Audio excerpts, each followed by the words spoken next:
Welcome to The Confident Performer, the only podcast that guides ambitious, driven performers and entrepreneurs to show up authentically and confidently, both on and off stage. If you are ready to make an impact in your life and community and start living your most amazing, empowered life, you are in the right place. You already have what it takes to make it. You just need to see it. And I'm here to show you how. You ready? Let's go. Well, hello, my performers, and welcome to episode 13, my lucky number 13, Home Sweet Home, creating a life that you love and you cannot wait to get back to. I was on the road, and it actually reminded me of being on the road, and I cannot wait to share just a few tips and insights and bits and things that I just kind of got to think about while I was in my travels. And you guys get to hear episode number 12. I was actually in Grenada and had some challenges. Mostly, again, it's going to be user error. I always tell my team that if there's something going on or whatever, it's going to be definitely because I'm maybe not doing it right. But they are sweet and they're loving and supportive, and I'm very grateful. But now I am back in my home in my sweet little studio office, and I am just so truly grateful to be here and not be on a plane, on a train, on an automobile. That is not a joke. That is not a movie reference. That is a real life legit thing. Or on a boat. A lot of times on these trips with my man, and we go to fun little adventures in the Caribbean, and we end up on a lot of boats and a lot of places that are very far out, very worth going to. And once you're there, it's very enjoyable, of course, and the people are wonderful. But it is something that if you are not acclimated to, or if you are not easily adjustable, then sometimes those things are not for you. So I'm going to bring up a few different reference points of correlations and connections to being an artist on the road, and really kind of share some stories, because a lot of what these travel bits do for me is remind me of, sometimes people will say, why are you not out there, on tour or, making music and then, touring your albums or different things like that. And the interesting thing is I've had a beautiful opportunity in my experience to do that a few times in my career. But when you do it, your life really, really is center focused around being in a lot of different places and being fine, being in a lot of different places and counting on a lot of different people, counting on a lot of different things working. And truly, the time that I spent doing that was I had children, my kids toured with me, different things like that end up kind of adding some stressors and components that are a lot easier to do independently, and where you're just managing your own emotions and your own mind. But you are still truly at the mercy when you're traveling and you're on the road working. You are at the mercy of all the things around you, of all the people that are in charge of you, and all of the things that you have to get very used to. Someone is late, another plane is unavailable because you missed it because of another delay, and all of these just random things that end up happening, putting you behind schedule. And some people do and deal very well with that, and some people do not. And so a lot of this information I shared today is going to have a lot of these tied connections to things I just experienced that actually made me think about those connective stories to early parts of my career. So I'm going to share some of those tidbits and go from there. But first and foremost is I have and live by an overall objective. My overall objective is to be financially abundant in my selected field of work while not compromising time with my family and quality of life. And sometimes people will say, how do you make the decisions on how you choose your jobs? And that is exactly how I do it. So I take that overall objective and I say to myself, okay, I'm going to measure every single thing against this overall objective. And I spent time and years curating that and even changing and evolving with what I wanted to do with that and how I wanted that to look. Because I realized after I got to know myself very well, I really, really love the things that I love. And I know that sounds like, well, of course, duh, don't we all? But most people are fine taking status quo. Most people are fine saying, oh, yeah, sure, that's no problem. Or, oh, absolutely. I don't really like chicken and that's all that's left. That's fine. I'll eat it. And some people are not fine with that, are not fine with status quo. And I remember, again, and some of you know from my earlier episodes referencing like early on, I was afraid to ask for things. And so as an adult and someone, again, who's been in very different circumstances and had a lot of experiences in traveling and being, in places where you have to advocate for yourself or you don't have the thing or get the thing, I've become really, really good at getting the things that I want for myself. And I love having the things that I love. And so upon this travel, now my man is one of those people who has no problem. Yeah, that's fine. I'll take it. Yeah, you only have these 2 seats. They're at the back of the plane, blah, blah, blah. Yeah, I'll take it. Yeah, our flight got delayed, which made us miss our next flight. Yes, we sit in first class, but you put us to the main cabin because that's all you have. Yeah, we'll take it. Nope, no, we won't.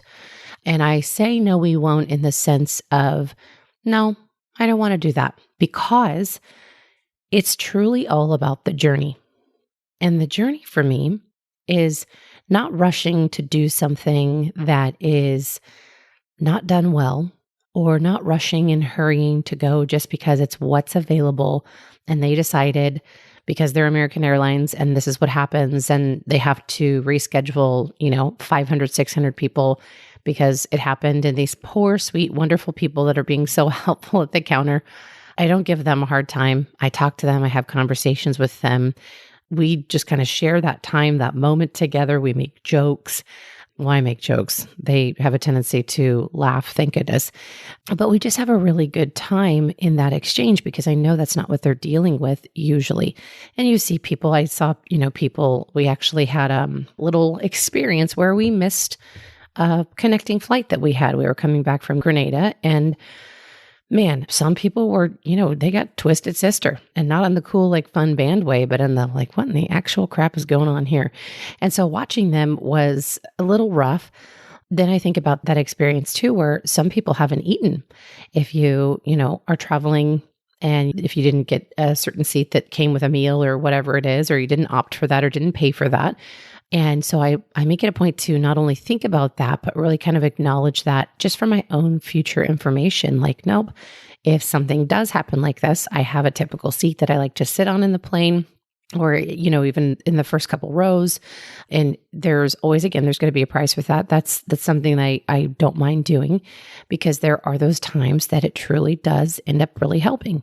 And when you're sitting on, the tarmac for 2 extra hours and then you're delayed and all of this unnecessary stuff in your brain could, shut it down just because of discomfort and all of that. You're able to just kind of sit there and just roll with what's happening. Because for 1, you can't do anything about it. For 2, you're already on the aircraft. For 3, there's really genuinely nothing you can do. So why make your time miserable or your partner's time or your friends or whatever, whoever you're with? So I really encourage to be very mindful in those moments of, did I set myself up to be more comfortable? And if I know I'm very particular, which I am, and it's not particular in the way of like, oh, it does this. I only eat one kind of cheese and I only have 1 drink of water certain like this way. And I have this, my soda in the morning. And because soda in the morning is a very, very cool thing to do. I'm joking. Don't drink soda in the morning.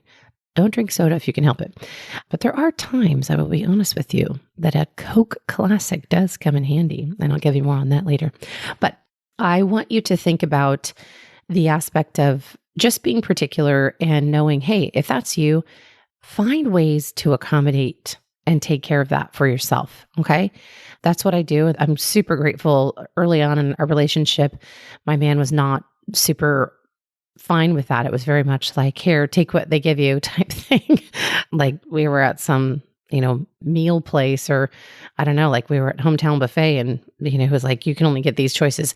So, okay, Ike Turner, I think I'm fine now, but I'm just joking. But it did come with a series of adjustments in him getting very used to me being the kind of particular that I am. After I've made myself sound like a complete jerk, what I'm going to do is just kind of go on and just explain some of the things that I really want to get to. The overall objective, that's how I live my life. And I love living in that way. I also align my choices that allow me, again, to have that happy edge and kind of leg up. And I don't just accept the status quo. When I go and I do anything and I book anything or plan for anything, I shoot for the stars. So when I think about that again, I sat and talked with the beautiful American Airlines lady, and she was supposed to get off at 4, and it's 1 a.m. in the morning. And so we're just chatting it up. And I said, hey, can I get my same seats on another flight? No, we don't have those available. No problem. Just what about tomorrow? And, ends up finding it, goes away from it. They ends up working out. But what happens is that advocating for myself, I knew that, hey, I have a leg up on being happy because I know I'm going to be comfortable. Now, when I say I don't settle for what's given, there's times when we travel, I think there was 18 people in this group. And they typically, they choose everything at the beginning of the year. They plan for this trip for about a year. They, have certain rooms. And I'm so fine when I go to the place and I look at the resort and it's like, oh, great, this is cute. But I have no problem going and talking to them at the front about their available options. Hey, do you have an option for an upgrade? If so, what does it look like? Hey, can you tell me about the best room on the property? Can you tell me about all these different options? And not because I don't want to have what everybody else has. But I genuinely think if I'm there and that's, my planned time in Grenada, why not? Why not do that? Why not do that when I'm in Fiji?